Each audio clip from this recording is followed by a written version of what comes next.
Kalau misalnya di Indonesia, semua orang punya beragama, mungkin saya rasanya beragama itu. Tetapi kalau di Tiongkok, tidak hanya di Tiongkok ya, di Jepang juga, Korea juga ya, karena saya pernah menonton videonya dari vloggernya dari dua negara itu. Pernah berkali-kali ya ditanya pertanyaan ini ya, orang Tiongkok percaya apa? Saya rasa kami percaya kepada uang, leluhur dan nenek moyang. Sorry. Iya. Saya rasa kalau menanam padi-padi ya misalnya seperti tadi yang Rudy bilang itu di Indonesia 4 kali, tetapi kalau di Tiongkok ini biasanya ada 2 kali atau hanya 1 kali saja. Jadi kami harus, kenapa di Tiongkok ada kalender Imlek itu? Justru karena pada zaman kuno ya, orang waktu itu mereka melihat cuacanya, melihat ke langit, mereka hidungnya. Jadi bagaimana kapan kita menanam, kapan kita membaca, kapan kita panen, itu harus menurut peraturannya. Ya guys, welcome back to my channel. Kembali lagi bersama saya Rudy dari Beijing, Tiongkok. Hari ini saya kembali mengundang teman saya, Nining. Orang asli Tiongkok ya. Dan teman-teman pasti udah kenal sama Nining, udah nggak asing dengan wajah ini, wajah cantik ini, karena udah sering muncul di channel saya. Dan hari ini saya kembali mengundang Nining ya. Kita pengen ngobrol-ngobrol tentang satu topik. Nah, topik apa Nining? Yang lebih serius daripada dulu ya. Dulu mungkin gamesnya, patternnya, diskusi perasaan sendiri saja. Tapi hari ini perasaan sendiri juga, tapi topiknya lebih serius. Itu tentang apa ya? Keuletan masyarakat Tionghoa di seluruh dunia ya. Kenapa sih semua orang seluruh dunia itu menganggap orang Tionghoa itu semuanya pekerja keras, sangat gigih bekerja seperti itu? Penilaiannya terima kasih atas pujiannya. Tetapi kami sebenarnya tidak terasa. Kami sendiri tidak terasa karena sudah di sekitar kita semuanya orang begitu. Semuanya sama ya mungkin ya. Kami kira di seluruh dunia begitu. Sama. Tapi menurut saya tidak semuanya juga sebenarnya. Cuma secara keseluruhan orang-orang melihat orang Tionghoa itu mungkin rajin gitu. Tapi sama aja, tidak peduli dari suku apapun, orang-orang di dunia ini pasti ada yang malas juga ya.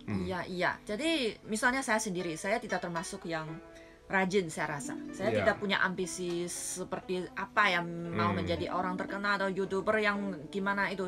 Saya sama sekali tidak ada ambisi ini.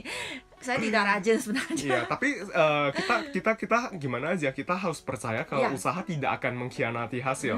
Jadi kita kerjakan apa yang kita anggap benar, kita lakukan semaksimal mungkin. Itu adalah pendidikan orang Tiongkok ya, orang Tionghoa. Jadi sejak kecil sudah selalu dengarnya ibunya bilang, ya harus rajin, ya harus nabung uang. Ya benar, itu juga yang dari kecil tuh ditanamkan orang tua saya ke aku ya. Jadi mereka tuh sering ngomong jangan boros-boros, harus nabung. Ya beneran. Jadi kerjanya harus kerja keras, rajin belajar seperti itu. Hari ini harus habisin semua pekerjaan untuk hari ini. Besok ada lagi yang untuk besok. Gitu. Jadi kami harus rajin untuk untuk hari ini supaya semuanya sudah sempurna dan siap untuk esok hari itu. Tapi mungkin ada beberapa alasan ya. Kita hari ini bakal membahas dari perspektif saya dan perspektif Nining juga. Pertama mungkin dari saya dulu ya. Saya menganggap mengapa dari perspektif saya mengapa orang Tionghoa itu sangat ulet, sangat rajin bekerja, saya juga penasaran. sangat kerja keras gitu ya. Mungkin salah satu halnya misalnya saya lebih dari perspektif Tionghoa perantauan ya, yang merantau di luar negeri. Jadi kakek saya dulu itu kan sebenarnya orang Tiongkok asli ya, kemudian merantau ke Indonesia dan saya dilahirkan di Indonesia juga. Mengapa sih orang Tionghoa itu kebanyakan tuh pekerja keras? Kita bayangkan aja dulunya itu, misal kakek saya itu dia seorang perantauan dari Tiongkok merantau ke Indonesia. Mulainya dari nol dan di Indonesia itu dia tidak kenal siapa-siapa juga, ya kan? Jadi untuk menghidupi keluarga, mau nggak mau kita harus bekerja keras. Soalnya dia ke Indonesia itu tanpa membawa apa-apa juga, nggak ada jaminan sama sekali. Iya, jadi mau nggak mau kita harus, kakek saya itu harus bekerja keras. Kemudian nilai-nilai seperti ini dia tanamkan juga kepada orang tua saya. Jadi diwariskan secara turun-temurun. Jadi kita harus, orang tua saya juga sering bilang harus rajin bekerja, harus rajin nabung, rajin belajar, biar nanti pas gedenya kamu sukses seperti itu. Iya. Jadi itu justru saya rasa dari generasi ke generasi itu sudah menjadi tradisi bagi orang Tiongkok. Biarpun saya merasa belum tentu semua orang Tionghoa itu belum rajin. tentu, Pasti bukan. Seperti orang Tionghoa di Indonesia termasuk saya termasuk malas juga soalnya. Dan setiap generasi punya ciri khasnya sendiri. Misalnya generasinya orang tua saya, mereka mungkin lebih rajin daripada generasi saya. Dan kalau sekarang ini anak yang muda sekali itu mungkin waktu mereka dilahirkan kehidupannya sudah cukup lumayan bagus Jadi mungkin saya termasuk yang lebih rajin nih kalau dibanding dengan mereka. Itu tapi kalau kami melihat anak-anak yang muda, bukan semuanya tidak rajin atau tidak serajin saya. Tapi ada yang lebih rajin lagi. Pasti itu semua tergantung dari lingkungan hidup mereka masing-masing sebenarnya. Tapi ngomong-ngomongnya secara umum mungkin betul penilaiannya terhadap masyarakat Tionghoa itu kami agak rajin, agak kulet itu. Saya juga sangat setuju karena memang kebanyakan orang di sekitar saya mereka termasuk yang rajin. Jadi saya harus kejar mereka. Itu adalah soal persaingan di sini, populasi di Tiongkok itu banyak sekali, ya kan. Kemudian persaingan di sini cukup sengit juga, mau nggak mau kita harus berlomba dengan orang lain. Dan tadi saya dengarnya sebabnya dari Rudy itu adalah untuk perantau Tionghoa yang terpaksa pindah ke luar negeri atau mereka sendiri mau pindah ke luar negeri itu. Tapi kalau kebanyakan orang mereka tidak pindah, tidak merantau. Kebanyakan orang tetap inap di China. Nah, berarti kita berbicara orang Tiongkok ya? Orang Tiongkok. Orang Tiongkok saya rasa kenapa itu adalah pikiran saya sendiri Saya pikir-pikir hal ini sebab yang pertama saya rasa itu justru ada hubungannya dengan lingkungan kehidupan kami. Saya selalu memikirkan satu hal atau fenomena dengan lingkungan kehidupannya. Saya merasa itu lebih masuk akal. Misalnya iklimnya, tanahnya, dia di pandai laut, di pedalaman itu ada hubungannya. Indonesia di tropis misalnya, sedangkan Tiongkok itu di subtropis Jadi Tiongkok itu ada 4 musim, seperti itu. Dan bumi kita adalah bulat itu di tengahnya Khatulistiwa itu di Indonesia di sana setengah tahunnya turun hujan. Jadi Indonesia cuma punya 2 musim sebenarnya, musim panas, musim kemarau dan musim hujan. Dan di sana kalau menanam misalnya mau menanamnya beras misalnya padi. Satu tahun mungkin bisa panen 3-4 kali. 4 kali bisa. 4 kali. Hebat tetapi kalau di Tiongkok kami di sebelah utara dan ada sejumlah negara di sebelah selatan itu kami cuacanya sangat berbeda dengan yang di Khatulistiwa itu. Jadi kami mungkin 4 musim dan ada musim dingin sekali. Jadi 4 musim itu musim apa aja? Musim panas, musim gugur, musim dingin, kemudian musim semi. Hanya musim semi mulai bertumbuh. Musim panas baru turun hujan. Musim gugur baru bisa panen. Dan musim dingin istirahat saja, tidak bisa menanam. Kecuali yang di dalam rumah kaca. Jadi saya rasa kalau menanam padi-padi misalnya seperti tadi yang Rudy bilang itu di Indonesia 4 kali. Tetapi kalau di Tiongkok ini biasanya ada 2 kali. Ada hanya 1 kali saja. Jadi kami harus, kenapa di Tiongkok ada kalender Imlek itu? Justru karena pada zaman kuno orang waktu itu mereka melihat cuacanya, melihat ke langit, mereka hidungnya. Jadi bagaimana kapan kita menanam, kapan kita membaca, kapan kita panen. Itu harus menurut peraturannya, itu yang ketentuannya. Kalau sudah lewat seminggu mungkin malas seminggu, mungkin tidak bisa panen. Dan pas musim dingin nggak ada makanan jadinya musim dingin makan apa? Musim dingin lebih panjang. Misalnya di utara Tiongkok musim dingin tuh semua tanaman tuh seperti pohon-pohon berguguran, tanaman semua mati semuanya gitu. Jadi nggak bisa hidup pas musim dingin Dan dingin sekali, orang malas keluar. Apalagi saya pernah ke timur laut dari Tiongkok itu daerah Tongpei, di kota Harbin Pas musim dingin tuh suhunya bisa minus 30 sampai 40 derajat. Kita bayangkan tumbuhan seperti apa sih yang bisa hidup di suhu seperti ini. Jadi kami harus rajin. Pada musim semi kami harus rajin kerja. Musim panas kita harus, kalau tidak turun hujan kami juga cemas, kami harus bagaimana irigasinya. Jadi kami menggali kanal atau gimana. Jadi itu harus kami cari akal. Dan pada musim gugur kami harus panggil semua anak-anaknya dari yang merantau ke misalnya ke provinsi yang lain, bukan merantau lah, yang imigrasi ke provinsi yang lain kerja ke sana. Kami panggil mereka pulang ke kampung halamannya untuk memanen itu.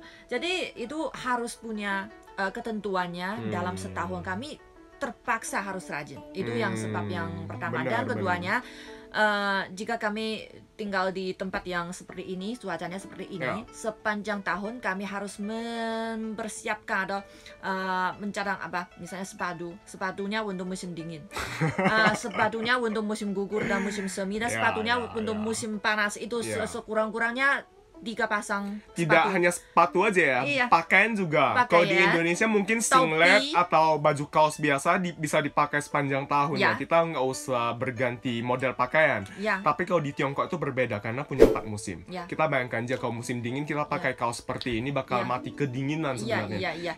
Dan topinya untuk telinga, untuk melindungi telinga, untuk sarung tangan yang tebal. Jadi semuanya kami harus punya uang kan, harus untuk membelinya harus lebih mahal lagi daripada. Dan yang paling penting itu adalah tempat tinggal. Tempat tinggal, kalau misalnya musim panas, kalau ada orang yang tersandar itu, mereka bisa hidup atau tidurnya di bawah misalnya jembatan layang atau tetapi kalau musim dingin tidak mungkin karena kedinginan mati. Jadi kenapa orang Tiongkok harus beli apartemen, beli rumah, itu konsepnya orang Tiongkok selalu mau beli satu apartemen justru untuk mendapat rasanya keamanan, untuk punya tempat tinggal itu. Jadi apartemen itu pasti mahal. Kenapa menabung uang justru untuk beli ini, beli itu, beli supaya pada musim dingin kami tetap bisa hidup. Benar, ini pengalaman saya sendiri ya. Dulu pas pertama kali datang ke Tiongkok, saya tahu juga punya 4 musim ya. Jadi pas musim dingin kita harus pakai jaket yang tebal dan itu harganya lebih mahal daripada pakaian seperti ini, pakaian tipis seperti ini. Belum lagi sepatu, belum lagi celana juga. Kita harus memakai yang lebih tebal dan harganya memang jauh lebih mahal. Dan pas ganti cuaca juga, setiap ganti musim kita harus pakaiannya harus diganti juga ya, model pakaiannya semua harus diganti juga. Jadi kalau misalnya kita yang nggak bekerja ekstra keras, agak susah sih untuk memenuhi kebutuhan seperti ini. Misalnya kalau di Indonesia pakai motornya lebih banyak, tetapi kalau di sini musim dingin saya rasa susah karena dingin sekali. Kalau kecepatannya cepat itu anginnya itu, hembusan anginnya itu sangat luar biasa. Jadi siapa tidak mau menabung uangnya untuk beli satu otomotif itu mobilnya supaya bisa rasanya hangat. Jadi ini lebih ke sense of crisis orang Tiongkok itu, maksudnya gimana ya, mereka itu selalu waspada atau berjaga-jaga. Ini semuanya berhubungan dengan iklim atau cuaca itu salah satu mungkin salah satu alasannya, karena memang sudah dari dulunya seperti itu. Jadi mungkin ada sebagian orang merantau ke negara yang lain, misalnya ke Indonesia, tidak ada kekhawatiran seperti ini, tapi mereka sudah konsepnya sudah seperti itu. Jadi mau rajin, jadi tetap mau memperoleh rasa keamanan. Mungkin kalau merantau ke negara lain mungkin punya kekurangan rasa keamanan itu, kurang aman rasa kurang aman itu dari bidang-bidang yang lain. Jadi tetap mau rajin. Itu adalah sebab yang pertama yang saya pikirkan itu. Saya merasa masuk akal ya. Itu tidak hanya Tiongkok saja saya rasa. Mungkin di Korea, di Jepang, di Jerman mungkin misalnya orang Jerman begitu berbuat semua hal itu dengan sangat teliti yang akurat itu. Jadi otomotif yang terbaik dari Jerman dan lain sebagainya. Justru karena dia juga lebih dingin, lebih utara lagi dari Tiongkok itu. Kalau lebih selatan itu mungkin lebih romantis atau romantis karena cuacanya berbeda. Saya rasa itu Tadi mungkin pas musim dingin tuh bukan cuma itu doang ya, cara mengolah makanan juga dipikirkan dengan baik-baik juga. Jadi di Tiongkok itu banyak sekali makanan yang seperti apa ya, mungkin difermentasi atau gimana gitu ya, biar bisa tahan pas musim dingin, biar pas musim dingin tuh ada makanan tuh di zaman dulu seperti itu ya. Dagingnya diasingkan, dikeringkan. Dia di zaman dulu seperti itu. Jadi sampai sekarang masih ada juga, tapi sekarang tuh udah teknologi udah canggih sebenarnya kan. Sekarang sudah ada teknologi tinggi, misalnya bisa menanam sayur-sayuran di gurun musim pasir, dingin, di musim dingin, di dalam kamar kaca, di pasir bisa, gurun pasir bisa, dan dagingnya bisa. Jadi semuanya sudah. Tapi semua sudah canggih sekarang. Tapi cara pikirannya orang Tiongkok tetap udah beribu-ribu tahun, mau gimana mau diubah, kan? Udah beribu-ribu tahun udah mendarah daging gitu loh. Dan Kalau ngomongnya sebab kedua yang menurut Nining sendiri ya adalah ada hubungannya dengan apa ya, kebudayaan. Budaya Atau seperti ya, apa? misalnya kalau misalnya di Indonesia semua orang punya apa, beragama, mungkin saya rasanya beragama itu. Tetapi kalau di Tiongkok, tidak hanya di Tiongkok ya, di Jepang juga, Korea juga ya, karena saya pernah menonton videonya dari vloggernya dari dua negara itu. Jadi mereka bilang di negaranya tidak semua orang beragama. Tapi saya rasa ada kebebasan beragama, tapi tidak semuanya beragama. Ya, tidak harus. Ya, kalau itu terserah. Kalau kamu mau beragama ini, beragama itu, semuanya bisa. Tapi saya pernah berkali-kali ya ditanya pertanyaan ini ya. Orang Tiongkok percaya apa? Saya rasa kami percaya kepada uang, leluhur dan nenek moyang. Iya. Bukan percaya uang. Percaya kepada leluhur dan apa, nenek moyang kami. Itu apa, kepercayaan Tiongkok ada apa ya, orang Tiongkok selalu mau tidak memalukan leluhur. Jadi kami mau membanggakan apa, keluarga kami, misalnya. Benar. Jadi seperti apa ya? Kakek, ayah selalu bilangnya, kami keluarga kami. Misalnya marganya Chen, keluarga Chen tidak ada anak yang begitu jahat seperti kamu. Itu selalu bilang begitu ya. Kok misalnya dulu pas saya kecil tuh, kok pas lagi nakal atau hasil ujiannya itu jelek, itu sering dikatain bikin malu saja. Bikin malu siapa? Bukan bikin malu kamu. Bikin malu keluarga. Keluarga itu maksudnya apa? Kakek. Jadi saya rasa itu adalah believing orang Tiongkok itu ya, kepercayaan orang Tiongkok. Kami selalu mau menjadi anak yang lebih baik, anak yang lebih, kalau dibandingkan dengan keluarga yang lain, kami selalu menjadi anak yang terbaik. Di sini ada satu apa ya, bukan peribahasa lah, itu waktu orang tua mendidik anaknya selalu bilang, 别人家的孩子, anak di tetangga, anak tetangga. Sama dari kecil aku udah dengar kalimat ini udah nggak terhitung jumlahnya. Apa artinya? Gitu. Anak tetangga. Anak tetangga. Jadi maksudnya pasti dalam satu komunitas orang Tiongkok itu pasti ada seorang anak tetangga yang sangat unggul. Dia serba bisa. Dia hasil ujiannya bagus, dia bisa berolahraga, dia sangat berbudi kepada orang tua, dia tidak nakal. Jadi dibanding-bandingkan dia ideal. Jadi dia disebut sebagai anak orang. Anak orang. Jadi lihat anak orang, jadi dia kenapa bisa? Jadi orang Tiongkok selalu mau menjadi anak yang terbaik. Makanya tapi capek juga sih kadang seperti itu. Jadi capek sendiri juga. Misalnya saya sendiri, saya waktu di SMP SMA, kalau ujian hasil saya di kelas saya mungkin saya urutan ketiga. Ayah saya tidak pernah memuji saya. Dia selalu bilang, kenapa bukan nomor 1? Kalau saya sudah, misal di setahun kami ada beberapa kelas kan, ada 6 kelas kan. Kalau saya sudah memasuki suatu kali saya ke-11 di seluruh angkatan kami ini, ayah saya bilang, kenapa tidak memasuki urutan terdepan 10 itu. Jadi itu. Tapi mungkin tidak semuanya seperti itu ya. Tidak mungkin, semuanya. Tidak semuanya seperti itu. Ada teman saya, teman sekelas saya, mereka santai-santai aja. Dia bilangnya, wah, kali ini saya sudah lulus, sudah melewati 60 skornya, poinnya. Saya sudah dipuji. Iya. Jadi berbeda juga. Mungkin kadang cuma udah lulus, udah bersyukur juga. Ya, jadi tidak semuanya seperti itu. Dan mungkin tadi dari Nining ya. Terus aku nih udah kerja lama juga di sini. Saya sempat bekerja di perusahaan IT ya di Tiongkok yang dulunya sempat diberitakan mungkin di sosial media banyak juga pemberitaan bahwa orang Tiongkok itu bekerjanya itu gila-gilaan. Ada istilah namanya 996 yang artinya bekerja dari jam 9 pagi sampai jam 9 malam selama 6 hari per minggu. Jadi itu memang gila sekali ya. Tapi sebenarnya fenomena seperti ini bukannya di perusahaan seperti ini ya. Cuma sebagian kecil perusahaan, misalnya perusahaan IT mungkin atau perusahaan startup mungkin kerja kerjanya lebih gila-gilaan. Ya.